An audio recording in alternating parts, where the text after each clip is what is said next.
Hey everyone, I hope you had a great day. Today we are looking at some new malicious compliance stories. I hope you enjoy them.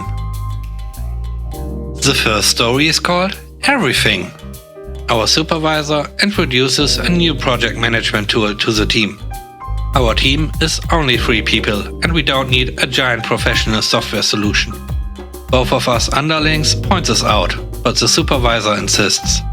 We worry about it being a waste of time, but the supervisor says it will be worth it. We ask for clarification about what exactly do we need to enter into the new tool. The supervisor says, everything. Everything? Absolutely everything you do should be entered and checked off. My coworker underling gets a gleam in his eye. I understand. So we enter everything into the calendar. Leave home for work? Entered. Arrive at work? Entered. Sit down at desk? Entered. And so on. And every time we accomplish a task, we log onto the program and mark it as complete. Coffee? Check. Write an email? Check. And every time we do this, the program automatically sends an email to the supervisor that the task is done.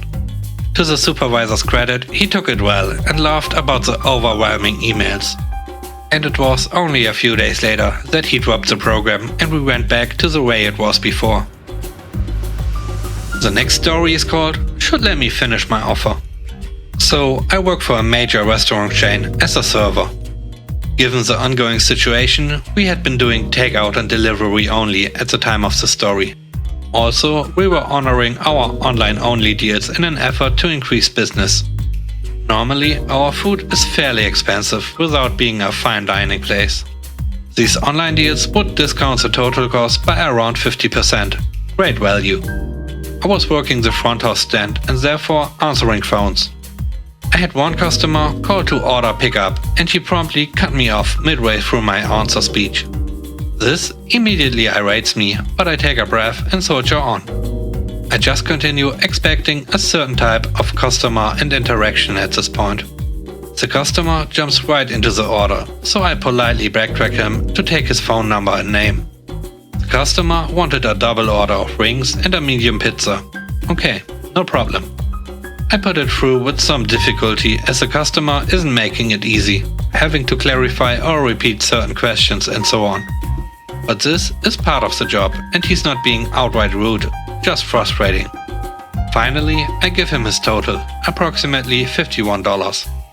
I then mention to him that right now we have a special that has 3 pounds of rings and 2 medium pizzas for just under $50. But he cut me off before I could get much further than, just wanted to let you know that right now we have a special. Okay, fine, I'm tired of arguing.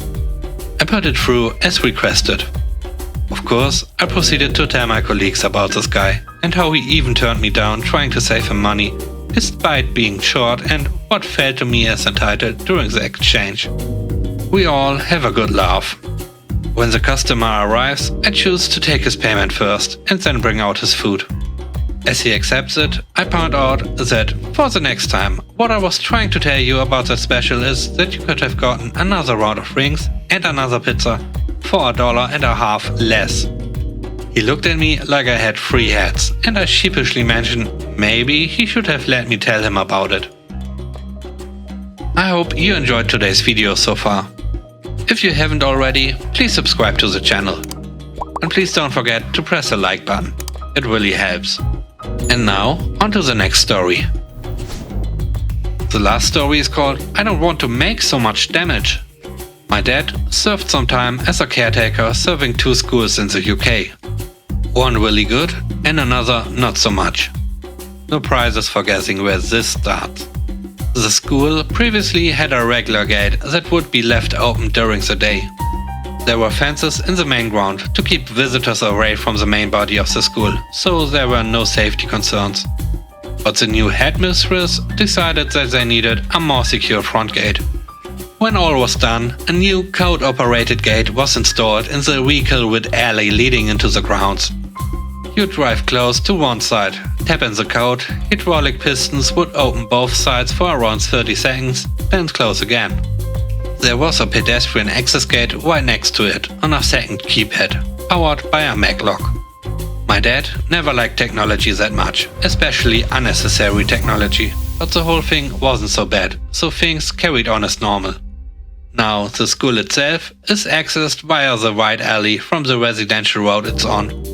Because it's also a less affluent area, very few have gardens big enough for driveways, so there are always cars parked down both sides.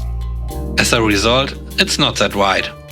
If two cars were to come across each other, one would have to pull into the gaps where the rear driveway existed to let the other pass. Then the gate starts malfunctioning. Every now and then it would just not open for some reason. My dad would hear about this. He would have to walk over to the gate, climb up the side, unlock a panel and disable the hydraulics, then press a button to unlock the mechanism, at which point he could just push it open.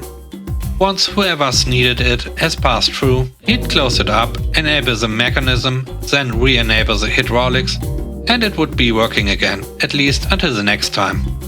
This went on for several months, with the headmistress not really responding to the request to have the gate looked at, as it always kept on working once it was reset, so obviously it can't be that bad. Then, one day, after my dad's manually opened and closed the gate for someone, he received a message to see the headmistress in her office. He is told, "I understand you've been unlocking the main gate manually. You are doing thousands of pounds worth of damage, and you are not to do it." The usual protests go through, but the end result is the same. No more manually unlocking the gate. No problemo.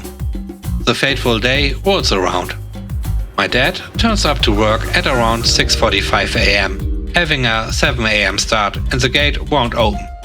No problem, he'll just... Oh, he's not supposed to, so he is knowing exactly what is going to happen later. He parks on the road, enters via the pedestrian gate, opens the school and gets on with his usual duties. It's also raining quite well. Not too heavy, but certainly where you'd not want to be without cover. This only serves to add to his sense of well-being.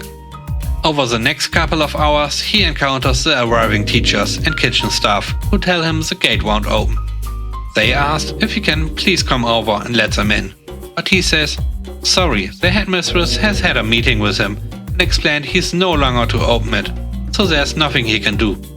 They are a little put out by this, but he has a good relationship with most people there, so it's just accepted and he goes back to his duties. At some point, someone who left their car at the gate to go and get it opened has come back to find someone else behind them, and so on. By around 8 AM, the alley has around 5 cars in it, and the rest are spilling over down the road. In the middle of all this, being a Monday, a delivery truck has turned up. And in all the fuss, the teachers have had to unload it and store the contents in their cars to let the driver escape to their next drop-off. My dad, while expecting this, is blissfully soldiering on with his duties, until a certain headmistress manages to track him down as he winds his way back towards the front. This poor woman has been out in the rain for about 10 minutes looking for him, and her appearance shows it. Makeup running, hair bedraggled. She informs him that the gate won't open. He replies, yes, I noticed that, so I parked on the road today. As they turn a corner on the way to the gate, he's now faced with a massive congregation of teachers, parents and kids, all of which have had to park down the road and walk up in the rain, all standing around angrily. No doubt, the entire road is blocked at this point, with around 300 students worth of parents trying to deliver their spawn as well. This is where he chooses to make his stand. And in full view and earshot of everyone, completely deadpan declares, well, the last time I opened it, you told me I'm doing thousands of pounds worth of damage, and I'm not to do it. She looks gobsmacked, and in this pause he also adds, I think I need to have it in writing. When I can open it and when I can't, as this is all very confusing. This snaps her out of it, and trying to ignore the obvious glances and whispers of the onlookers looks him dead in the eye.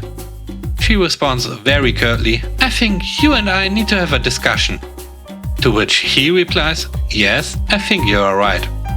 He then happily ambles over the gate, clamps up and opens it, deciding to come back later to close it when the small army of disgruntled has dissipated.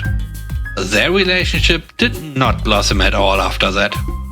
Luckily, he retired a couple of years later and often ponders the fate of his successor. Thanks for watching the video. I hope you enjoyed it. If you did, please leave a like.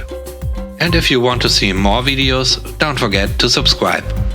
Have a great day and stay safe. Bye bye.